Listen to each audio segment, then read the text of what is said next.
Bismillah,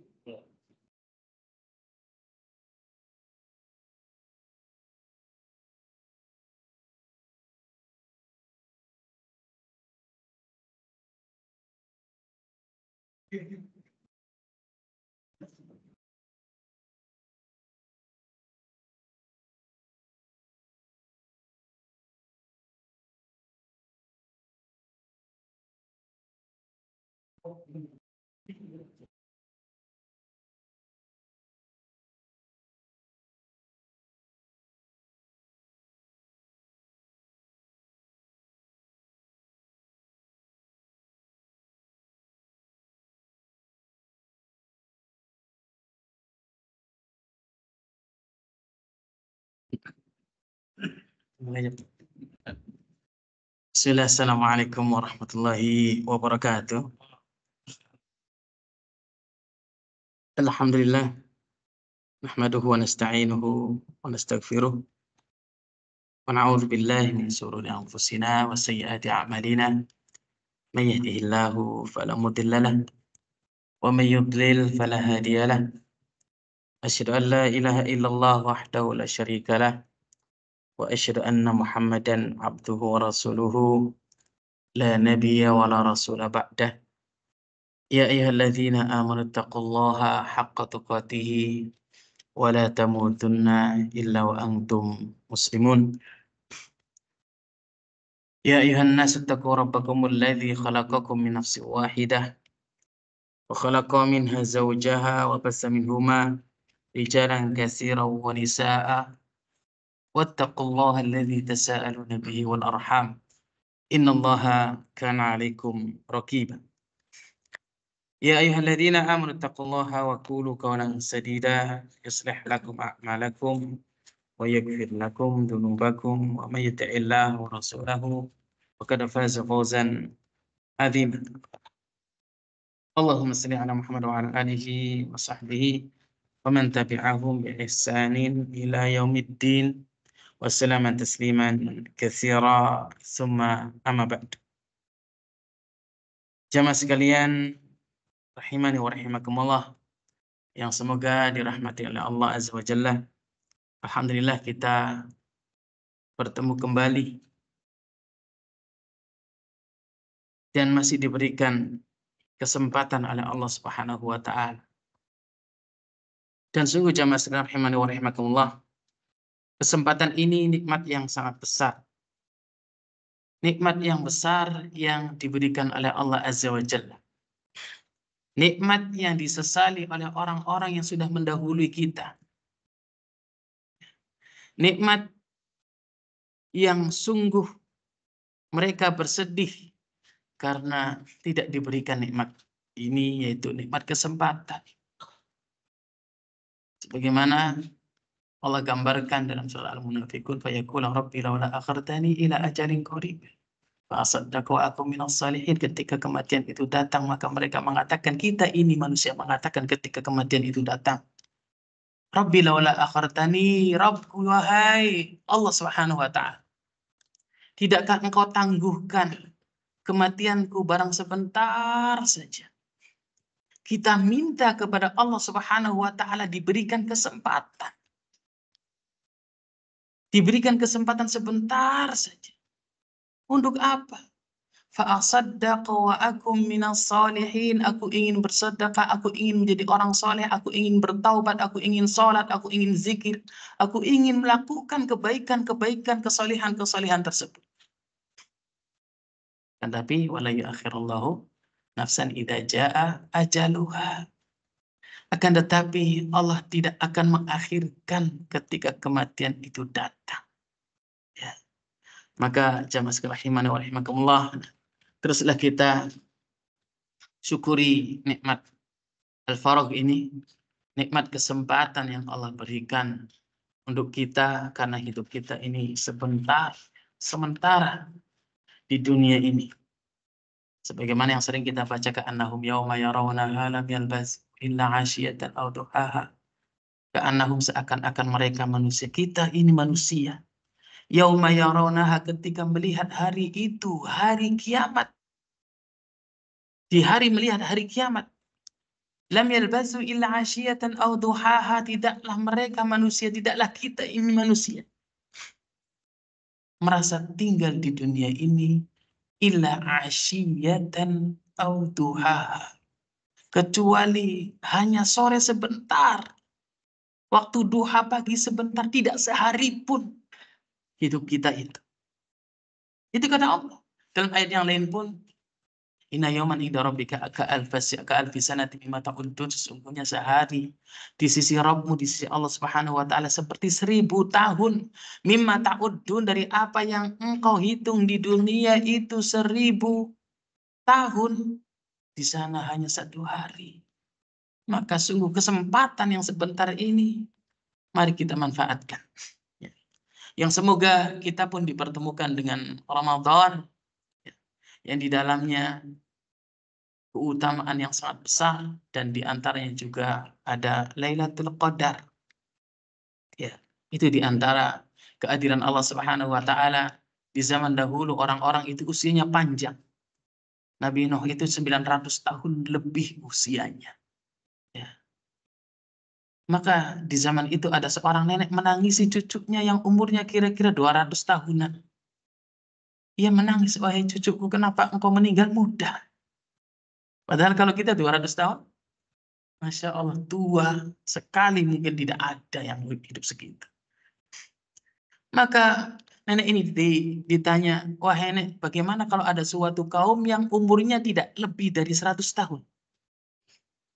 Maka nenek ini mengatakan, tentunya mereka akan benar-benar memanfaatkan semua waktunya.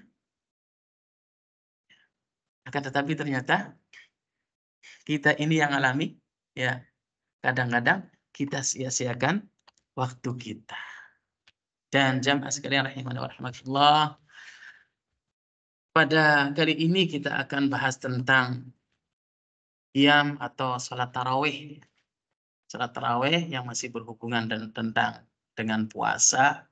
Ya, semoga kita disampaikan di bulan Ramadan dan diberkahi di bulan Ramadan tersebut, kita bisa membawa bekal dari Ramadan tersebut. Ya. Langsung saja untuk menyingkat waktu, apa itu salat tarawih? Tarawih. Tarawih ini, Bapak Ibu sekalian, rahimani wa rahimakumullah, dari kata rohah. Dari kata rohah. Sebenarnya sudah dimasukkan ke dalam bahasa Indonesia istirahat. Istirahat. Istirohah. Itu bahasa Arab. Dari kata rohah kemudian dijamak menjadi tarawih. Artinya adalah istirahat.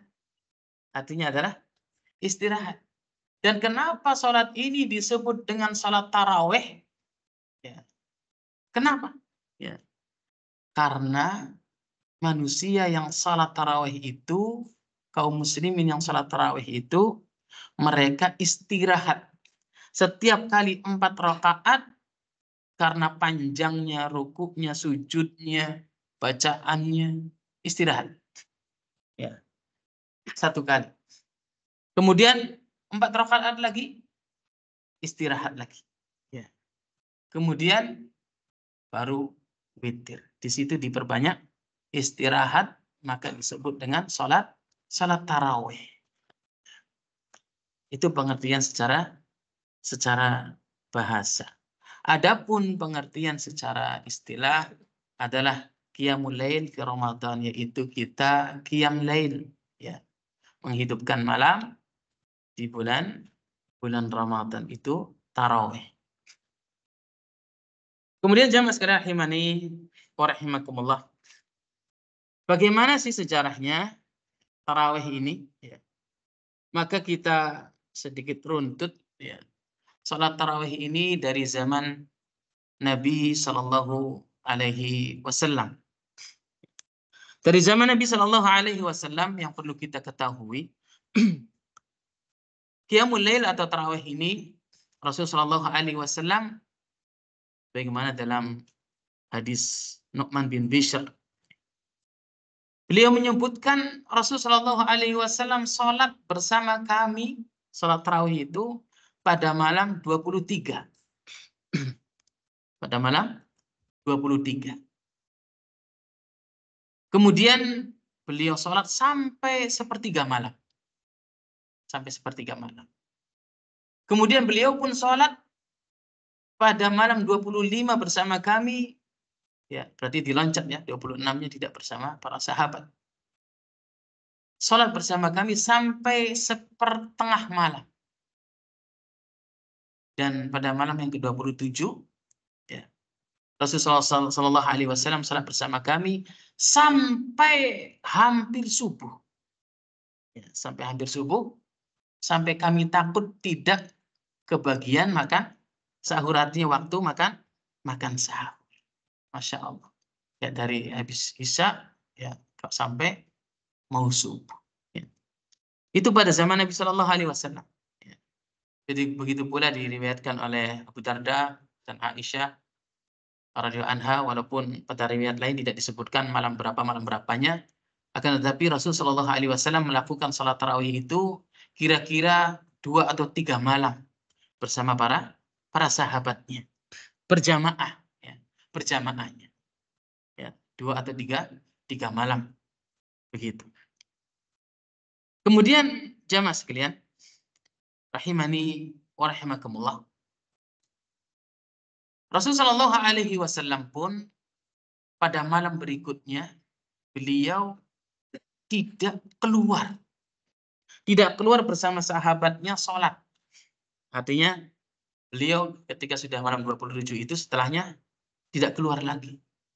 Ya, maka para sahabat menunggu ternyata sampai subuh, dan ketika berjumpa dengan Rasulullah SAW, wahai Rasulullah, kenapa engkau tidak keluar sholat bersama kami? Maka Rasulullah SAW mengatakan, khosyitu antufrad alaikum. Ini rahmatnya, kasih sayangnya Rasul kepada umatnya. Kata Rasulullah SAW, khosyitu, aku takut kalau sholat tarawih itu akan diwajibkan atas kalian. Jadi Rasul tidak keluar lagi. Begitu ya. Begitu pula dalam hadis siwak itu sama. Laula ana asyqa ala ummati la amartuhum bisiwak. Sesungguhnya kalau aku tidak takut menjadikan umatku susah, pasti aku akan perintahkan mereka, artinya wajibkan mereka untuk bersiwak. Begitu. Dan redaksi-redaksi yang lainnya itu tanda Rasulullah SAW sayang kepada umatnya. Maka jamaah sekalian rahimani wa rahimakumullah, ternyata salat tarawih itu ya sudah ada dilakukan secara berjamaah di zaman Rasul Shallallahu Alaihi Wasallam. Dan kemudian pada kasus yang lain, ya, Rasul Shallallahu Alaihi Wasallam pernah keluar melihat para sahabatnya tarawih, yang mereka melakukan tarawih itu di pojok dan di depannya adalah Ubay bin Ka'ab. Maka Rasul mengatakan, apa yang mereka lakukan? Ya, ada yang menjawabnya, ya Rasulullah, wahai Rasulullah, ya, kami tidak ada yang pintar membaca, artinya tidak ada yang hebat dalam membaca Al-Quran, ya, kecuali Ubay bin Ka'ab. Maka kami sholat di belakang beliau. Kemudian Rasul pun menyetujui, ya, hal tersebut. Faqad ashaba, sungguh ia telah benar melakukan hal tersebut. Dan itu disetujui oleh Rasulullah SAW berjamaah di dalam salat tarawih. Setelah Rasulullah SAW meninggal dunia, jamaah sekalian rahimani wa rahimakumullah, di zamannya Abu Bakar As-Siddiq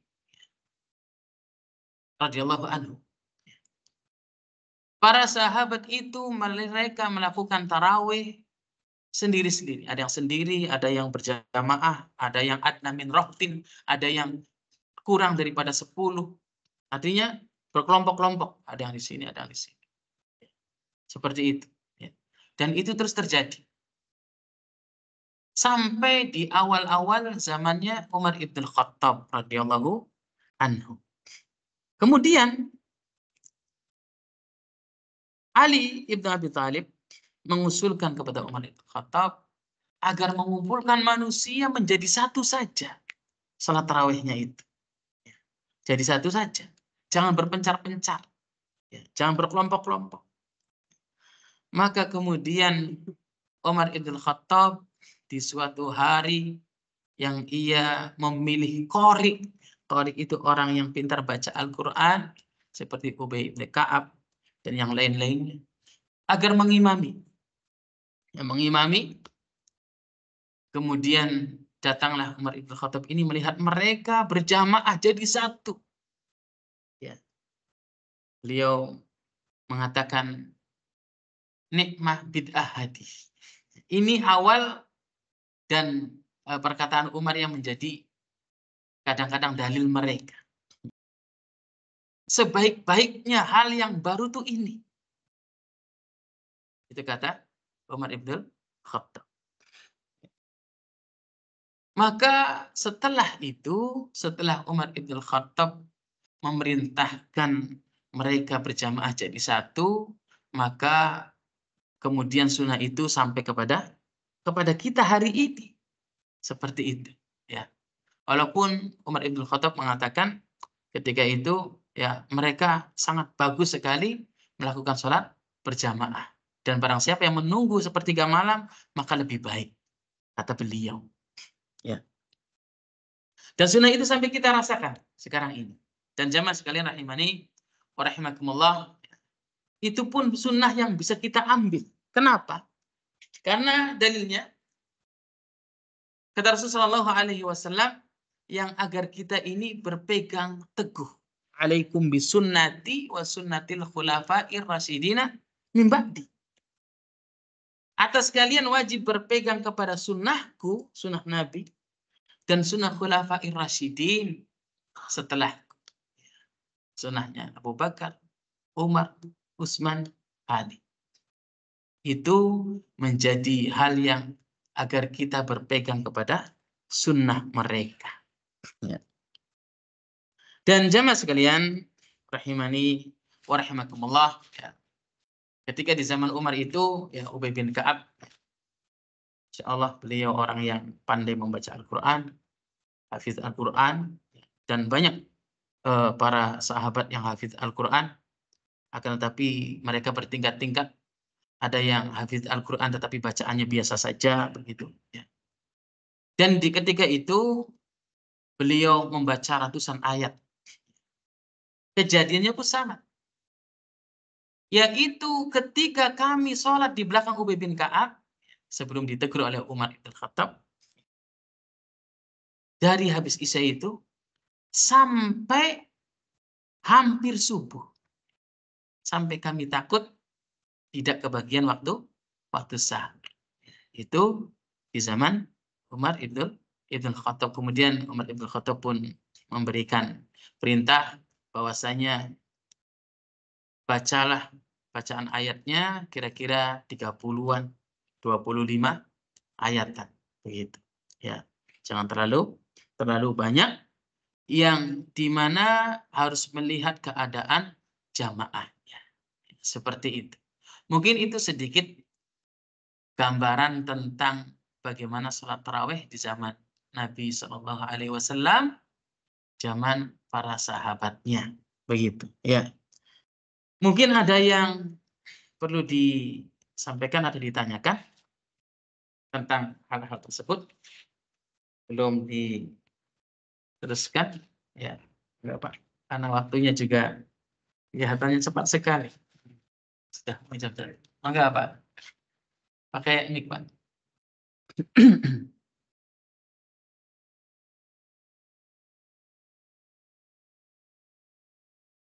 Waalaikumsalam warahmatullahi wabarakatuh.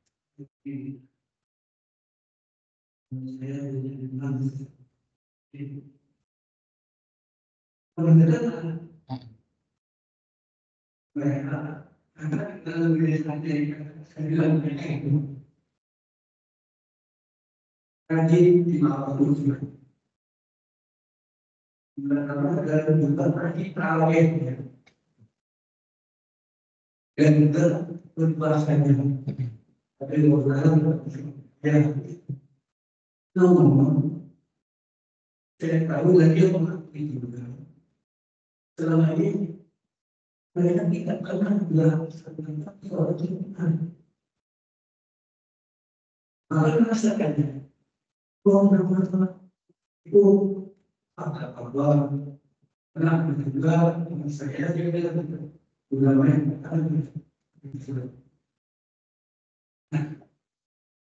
berbeda dengan yang mereka dengan yang orang pencerahannya dengan yang saya bilang begitu. Tapi untuk pribadi saya, Iya, Masya Allah. Iya, sama-sama. Jadi pertanyaannya adalah orang yang ia ya puasa, sholat 5 waktu dan melakukan hal-hal yang lainnya, akan tapi ia tidak sholat Jumat, begitu Pak ya? Ya, tidak sholat Jumat. Dan mungkin perlu diketahui Bapak Ibu sekalian, rahimani wa rahimakumullah, memang ada kelompok yang mereka mengingkari sholat Jumat. Mungkin kalau kita lihat ya, kalau di masjid ada orang yang ia ikut sholat Jumat sama kita, kemudian pas salam itu dia langsung berdiri. Ya, dia langsung berdiri. Menggenapkan 4 rakaat. Dia sholat apa Pak? Sholat duhur.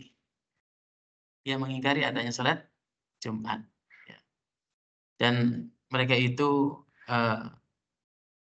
orang-orang yang mengingkari sholat Jumat, yang padahal sholat Jumat ini Masya Allah, jelas-jelas dalilnya, jelas-jelas ada sunnahnya, ya, jelas-jelas terjadi di zaman Rasulullah SAW.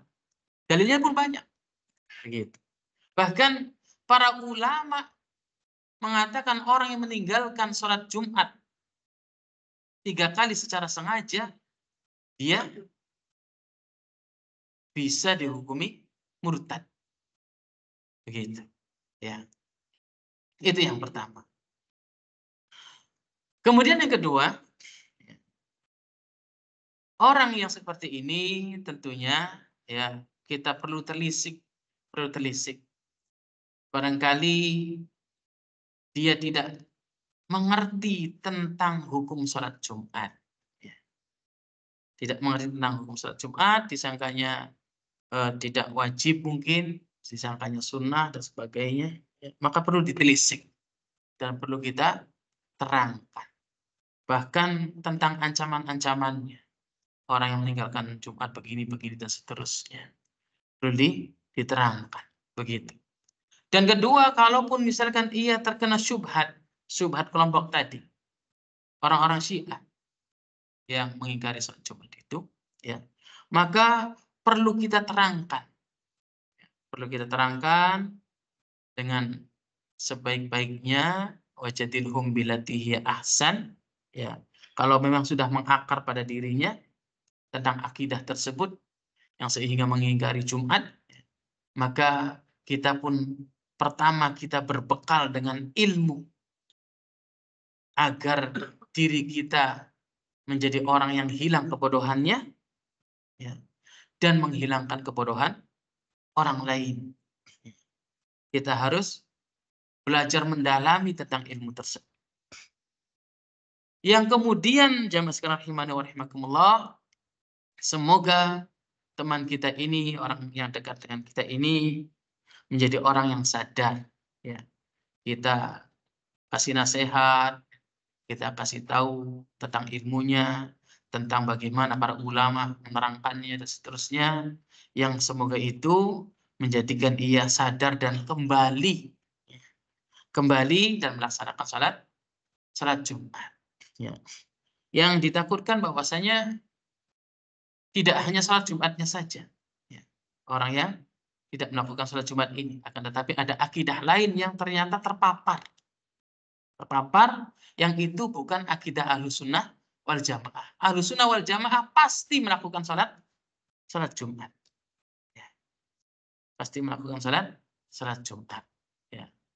Maka kita terus berusaha, apalagi orang terdekat kita, teman kita, karena kata Rasulullah SAW, "Man ra'a minkum munkaran falyughayyir biyadihi fa illam yastati' fa bilisanihi fa illam yastati' fa biqalbihi wa huwa ad'aful iman."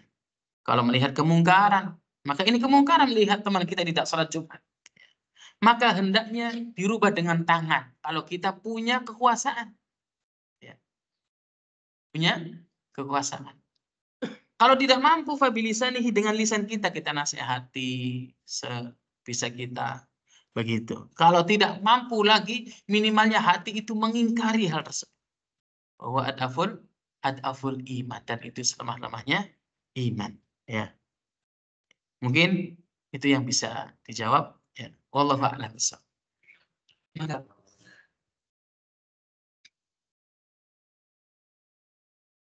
Apa?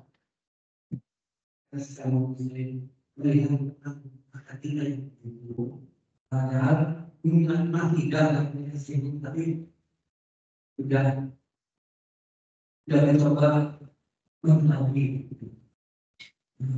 Terus yang mengatakan berkali ulama yang berkata, boleh sampai yang ini sudah betul, dan ada lagi orang tersebut ada salah satunya yang semua jadi mampu dimusola. Biasanya dalam imam Muhammad dan belum Tidak sholat Jumat, Bapak. Iya, Masya Allah. Jadi yang pertama, Bapak sekalian, rahimani wa rahimakumullah, ya. Kalau kita melihat teman kita ya, melakukan hal yang ya tadi mungkar tadi, kemungkaran, ya, maka sebisa mungkin kita nasihati. Sebisa mungkin kita nasihati. Ya. Ya tentunya, ini sih tentunya Bapak Ibu, ya kita harus berbekal dengan ilmu. Mengetahui tentang itu, ya kita berbekal tentang ilmunya, bahwasanya yang meninggalkan sholat Jumat begini, kita harus tahu. Ya. Kemudian kita harus menasehatinya, jangan kalah dengan nggak enak nanti begini. Justru Bapak Ibu sekalian rahimani wa rahimakumullah, teman kita yang nanti di akhirat ini kita tidak mampu nasihati dia, kemudian ia melakukan kemaksiatan dan seterusnya, dia akan menuntut kita di akhirat kelak. Kata Allah, al-akhillah yauma idin ba'duhum ila ba'din aduun ila muttaqin. Al-akhillah itu teman dekat sekali. Ba'duhum li ba'din aduun, sebagian mereka dengan yang lainnya nanti bermusuhan di akhirat. Saling menuntut. Kenapa dulu kamu tidak menyuruh saya sholat? Kenapa dulu kamu nggak mengajak saya untuk berbuat baik? Kenapa kamu tidak melarang saya berbuat jahat? Dan seterusnya. Kita akan dituntut. Kita akan bermusuhan di akhirat kelak. Kalau kita tidak saling menasihati. Ya. Maka kecuali ilal muttaqin, kecuali orang yang bertakwa. Yang ia pasti amar ma'ruf nahi mungkar. Ada temannya tidak melakukan ini, segera dinasihati, segera dikasih tahu. Begitu ya. Maka jamaah sekalian rahimani wa rahimakumullah, kita harus bisa artinya menjadikan teman kita teman yang baik, bahkan menjadi penolong kita di akhirat kelak, atau kita saling tolong menolong nanti di akhirat kelak. Itu yang pertama. Kemudian yang kedua, ya, iya tentunya tadi ngeyel, ya, ngeyel. Kan ada ulama yang membolehkan dan sebagainya. Ulama siapa yang membolehkan tidak sholat Jumat? Dalilnya mana? Lihat apakah dari ahlus sunnah atau bukan. Mungkin dari firqah-firqah yang sesat, mungkin. Ya tadi seperti orang Syiah, mereka mengingkari. Dan hal-hal yang lainnya. Begitu. Nanti akan merembet. Maka tentunya kita tadi tetap berbekal ilmu, kita nasihati, ingat bahwasanya nanti kita akan dituntut di akhirat. Kalau kita tidak menasihati. Ya, bahkan kata Allah Subhanahu wa taala, lu'ina bani Israil ala lisani Daud wa Isa bin Maryam. Kanu la yatanahawna an munkarin fa'alu. Dilaknat Bani Israel itu di atas lisannya Nabi Daud dan Isa ibnu Maryam Apa alasannya? Kanu la yatanahuna an munkarin fa'alu. Mereka tidak saling melarang ketika ada kemungkaran. Ada kemungkaran didiamkan saja. Bahkan ridho hatinya.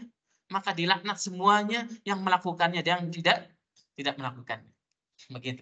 Jadi berbekal dengan ilmu kita terus menasihati sebisa mungkin. Begitu. Kalau tidak bisa, maka jangan sampai kita berteman dengan orang yang artinya buruk. Karena kata Rasulullah SAW bahwasanya masalul jalisi salih wa jalisi su, permisalan teman yang baik dan teman yang buruk. Udah habis ya Pak ya waktunya. Ya. Kabai'i almis wa nafikhil kir. Seperti penjual minyak wangi dan peniup besi panas pandai besi. Maka teman yang baik itu wangi. Artinya baru melihatnya saja sudah kita senang. Ia orang yang taat, orang yang senang sholat, yang senang melakukan kebaikan-kebaikan, yang sehingga kita pun terdorong ingin melakukan seperti itu, ingin menjadi orang yang seperti itu, yang sehingga kita tertular menjadi orang yang baik. Ya. Akan tetapi sebaliknya ketika kita berteman dengan orang yang buruk, kita akan tertular, minimalnya kita melihat dia ya bau yang busuk. Sebagaimana tadi nafikhil kir, pandai besi. Ya. Lihat dia misalkan apakah itu melakukan ini, melakukan itu dan sebagainya, kejahatan-kejahatan yang sehingga kita melihatnya saja sudah terasa tidak enaknya. Apalagi kalau dekat. Kata Rasul, satahtariku fa yukhraku saubak. Akan terbakar baju. Begitu, ya. Mungkin itu saja yang bisa disampaikan. Wallahu a'lam bishawab. Mohon maaf barangkali ada yang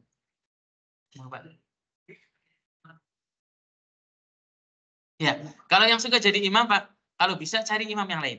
Ya, orang yang tidak sholat Jumat jangan jadi imam. Ya, karena apa? Bisa jadi dia tidak sah salatnya. Begitu. Ya, bila perlu cari imam yang lain karena syarat-syarat imam itu ya sangat banyak. Di antaranya juga tentunya ia iltizam dengan kewajiban-kewajibannya. Ia melakukan segala kewajiban-kewajibannya. Begitu, Pak. Ya. Wallahu a'lam bishawab. Mungkin itu saja yang disampaikan. Mohon maaf atas segala kekurangannya. Subhanaka Allahumma bihamdika asyhadu an la ilaha illa anta astaghfiruka wa atubu ilaik. Assalamualaikum warahmatullahi wabarakatuh.